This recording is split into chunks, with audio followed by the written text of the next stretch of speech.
name's Tristan, and Mike, can you give us some of your background? We moved here about 10 years ago now, and we farm 300 acres here, and we have about 80 or 100 acres of pasture for the cows.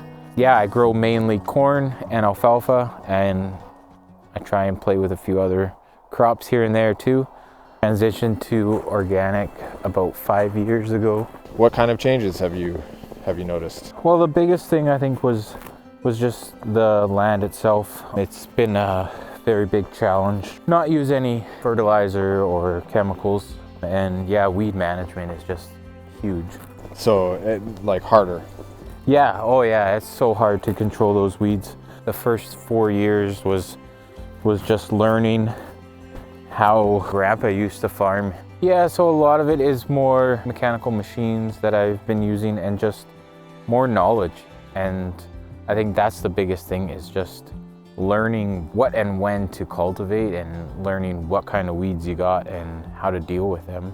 And definitely crop rotation has helped a lot. Like last year I started plowing again.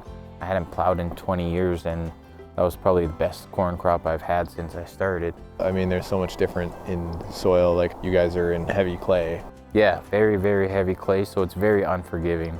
Like 2 years ago, we had a really wet year, and that was very hard because you just couldn't get out on the field.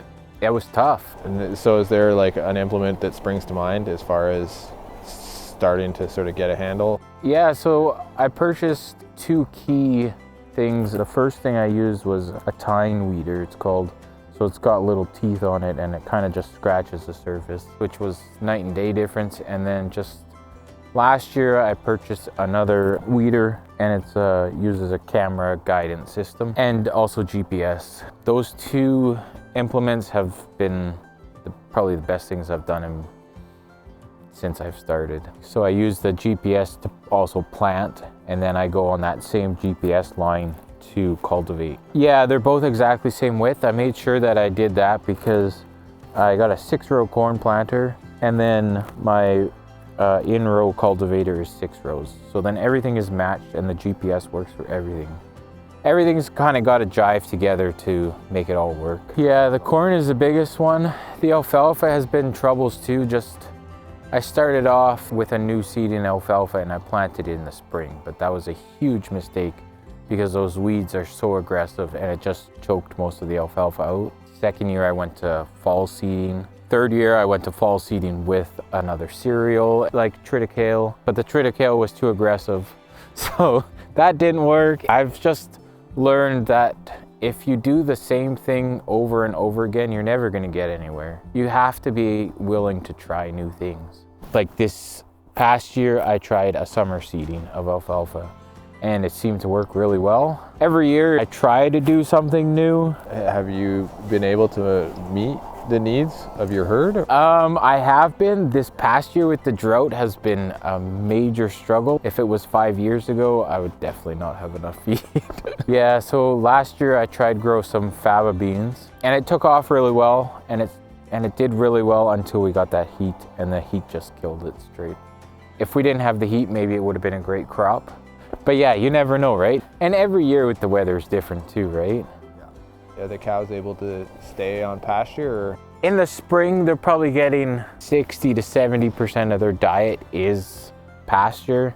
But then as summer goes on, it slowly decreases. And by the end of summer, there's not much to eat. But they were probably down to, by August, like 5%. With the fall rye and stuff, will any of that be forage? Yeah, no, it will all be forage, just because I was so short this past year. Like I ran out of irrigation water in July, so it was basically half a season with water. Just because of the shortage of feed, I'm gonna need all that. Yeah, no, we'll cut it as grass, and then I'll probably plow it all over and then put corn back in.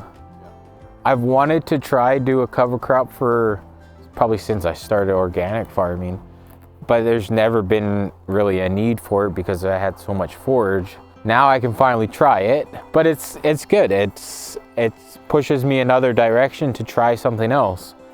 Yeah, so this is a hybrid fall rye that I planted here, and then the other fields I planted just a traditional fall rye. I was gonna plant like a winter barley, probably wouldn't survive the cold winters. I thought it would probably be better to be a bit safe this time since I really need the feed.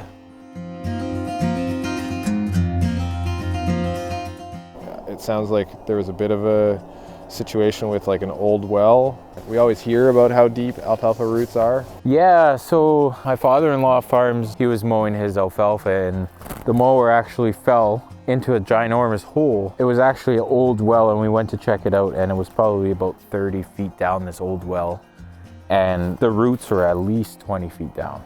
But yeah, the most amazing thing was those roots. Like you see that in the summertime too and you wonder how the alfalfa is still growing. To kind of go back to the beginning, like were there factors that led you to transition from conventional dairy? Yeah, so the biggest thing was my father-in-law still owned the farm and it wasn't necessarily organic practices. It was the incentives to switch because there's so much demand for organic products. So by doing that, I could grow my financials and just my income by switching to organic, which led me to do it. But since I have done it, I'll never go back. It's such a challenge, but it's amazing seeing what you can do without help from pesticides and chemicals, right? And just use your own manure and just go back to using your head.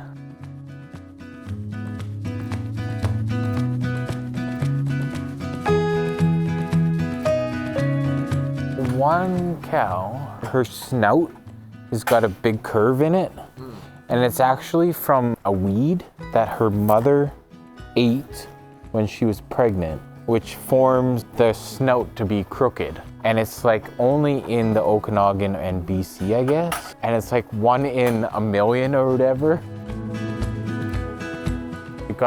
I put these stalls and the beds in 5 years ago now, so it's water beds. Yeah, so it's got 2 chambers in it, so then when the cow lays her front down, then it pushes the water to the back, and then when her butt goes down, then it equalizes. And then those stalls are all rubber or plastic, so they can flex and move. Whereas you have steel stalls, and I find the cows just get beat, and then they try and get up and they hit their necks on that steel, and yeah, I really love these stalls. They're amazing.